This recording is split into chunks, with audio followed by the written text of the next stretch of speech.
تنفس روح السعودية. تنفس روح السعودية.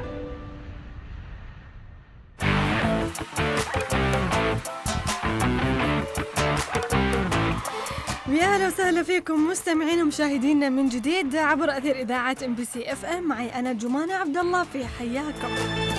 تنفس روح السعوديه. خلونا كذا نسافر مع بعض لبعض الوجهات السياحيه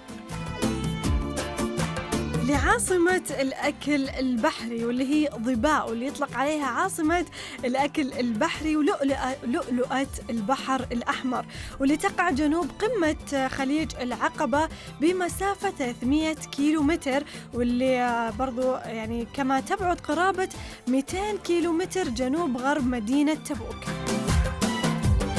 ظبا اللي هي أحد المدن التاريخية واللي تمثل طريق الحج قديماً، بما أنه الحين أيام الحج، فظبا كانت من المدن التاريخية اللي كانت تمثل طريق الحج زمان، واللي تتميز بجمالها الطبيعي وتراثها التاريخي، لأنها تضم قلعة أزلوم اللي تعود للعهد المملوكي، وقلعة الملك عبد العزيز واللي كانت في بداية تأسيس المملكة، وبرضو تشتهر بمينائها وشواطئها اللي تطل على جزيرة النعمان، هذا أكيد بالإضافة لكونها عاصمة المأكولات البحرية، يعني كل اللي يحب الأسماك والمأكولات البحرية والفسفور مالك غير ظبا.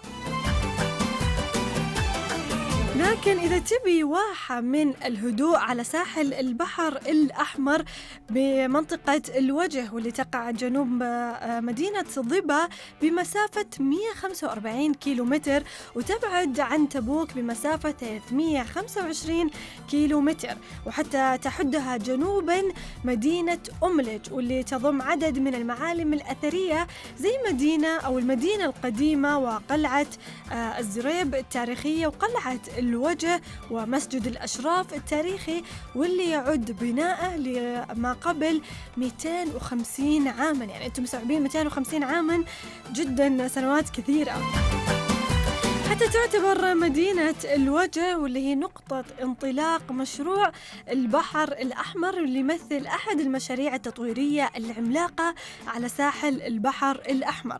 كما يمكن الانطلاق من المدينة في رحلة اليوم الواحد لزيارة مدينة العلا ومدائن صالح، وتتميز بالمطاعم والمأكولات البحرية الشهيرة.